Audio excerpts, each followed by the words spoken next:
Yo les voy a hablar desde el punto de vista de un arquitecto, qué es lo que nosotros hacemos y cuáles son aquellos aspectos que tenemos que revisar. Hacerlo un poco de psicólogo, adivino, es muy probable que el cliente y el usuario no sean la misma persona dependiendo del programa que se va a llevar. Aspecto financiero, seguridad, el sitio, y muchas personas no piensan en esto, es el comercial.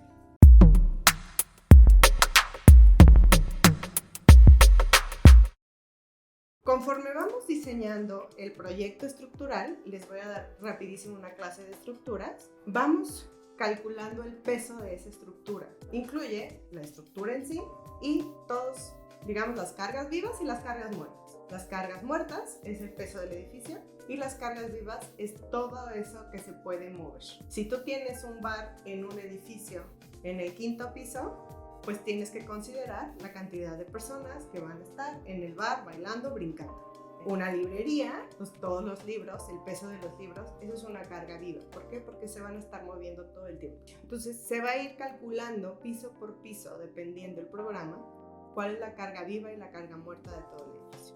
Incluye acabados, incluye mobiliario fijo, todo lo que se pueda incluir. De ahí también vamos a meter algunos coeficientes por aquello de los temblores, de cómo todo ese tipo de cargas se van tomando en cuenta. Cuando lleguemos al piso, ya sabemos cuánto pesa nuestro edificio. Ya sabemos cuánto pesa carga viva, carga muerta y nuestro coeficiente de temblores, digamos así, de movimiento. Ahora vamos a llegar al piso. ¿Qué tenemos que saber del piso? Y entonces empiezan los estudios. No nada más ahora ya tenemos a un ingeniero civil, estructurista, que es el que me dijo cuánto llegó, cuánta carga tiene nuestro edificio, cómo va a ser la estructura de ese edificio, quién ve el piso o cómo sabemos si el piso puede o no puede soportar esa carga. Eso nos lo va a dar un estudio de mecánica de suelos. Y entonces, estudio de mecánica de suelos. ¿Qué nos va a dar el estudio de mecánica de suelo? Nos va a dar, ¿no? O sea, la composición de la tierra donde vamos a construir. Nos va a dar la distancia donde están las capas más resistentes del piso. Y sobre todo nos va a dar algo que conocemos como la capacidad de carga del suelo.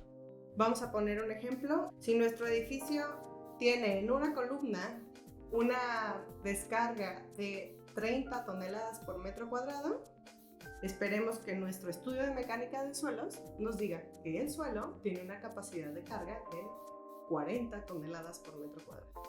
Por lo tanto, con esa información sabemos de qué tamaño va a ser la cimentación.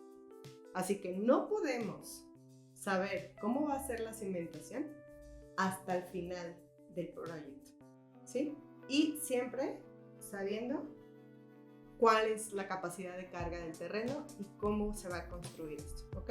Esto nos va a dar información súper valiosa, no solo de la capacidad de carga, sino también de cuánta tierra tenemos que mover o cómo van a ser las capas de tepetate compactado para que podamos cargar este edificio.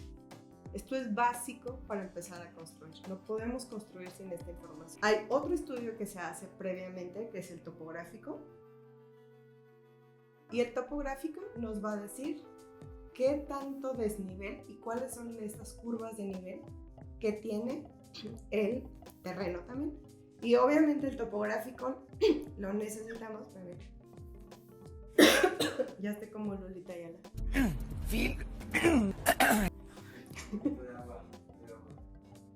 Ya se fue, perdonen ustedes. Entonces, el topográfico nos va a ayudar para saber de qué manera se planta nuestro proyecto dentro del terreno. Digamos que el topográfico es del nivel del suelo para arriba y la mecánica del suelo, del nivel del suelo hacia abajo. Dos estudios que se necesitan básicos para empezar a diseñar un proyecto. El topográfico más para el arquitectónico, topográfico y mecánica de suelos para el ingeniero. Entonces, siempre tenemos que revisar que este proyecto de seguridad estructural esté súper bueno. Ok, entonces como arquitecto y como cliente, es bien importante que nunca se brinquen estos estudios y estos proyectos, porque estamos hablando de la seguridad estructural. del edificio, o sea, la seguridad de nuestros usuarios y de nuestro cliente. Y entonces, finalmente vamos a terminar con algo que para muchas personas no lo ven, o muchos arquitectos no lo ven, y es la parte comercial.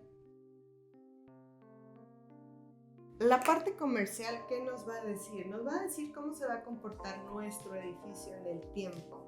Recuerden que todos los que construimos queremos que nuestro bien inmueble se convierta en un activo, que en el futuro aumente nuestro patrimonio, ¿sí? Que nos dé riqueza de alguna manera. Entonces, un proyecto que no está estudiado bien comercialmente puede incluso depreciar su plusvalía con el tiempo.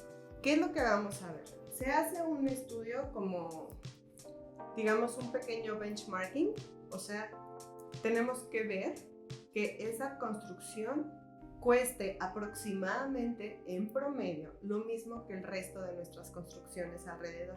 Estamos hablando que una casa que cuesta, voy a poner un ejemplo súper extremo para entender esto, es una casa que me cuesta 20 millones de pesos, no la puedo ubicar en un fraccionamiento o en un lugar donde todas las casas en promedio cuestan 2-3 millones de pesos, porque se sale drásticamente del promedio de construcción de la región.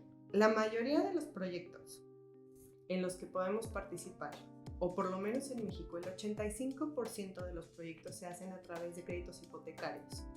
Por lo tanto, el banco va a evaluar si esta casa comercialmente está en rango en el sitio donde se está planteando o no.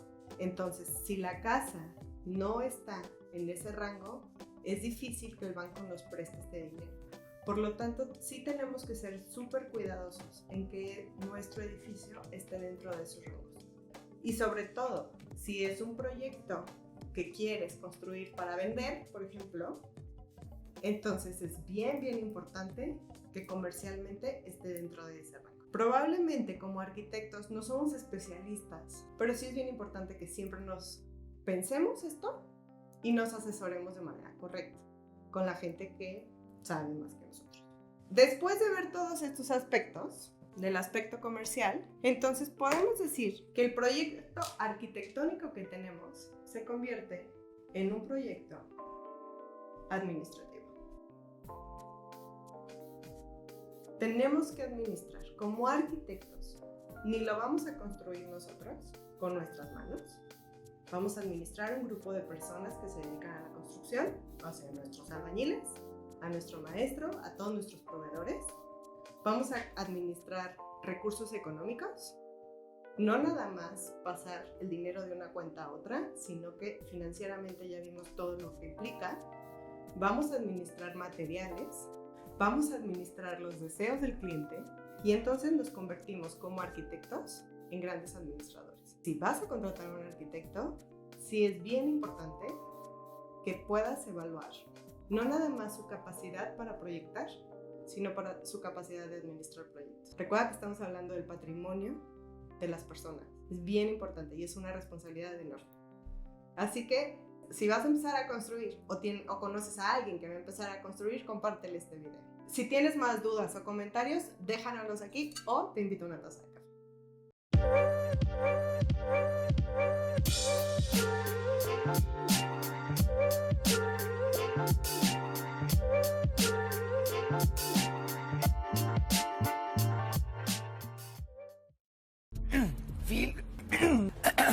Ya se fue, perdonen ustedes.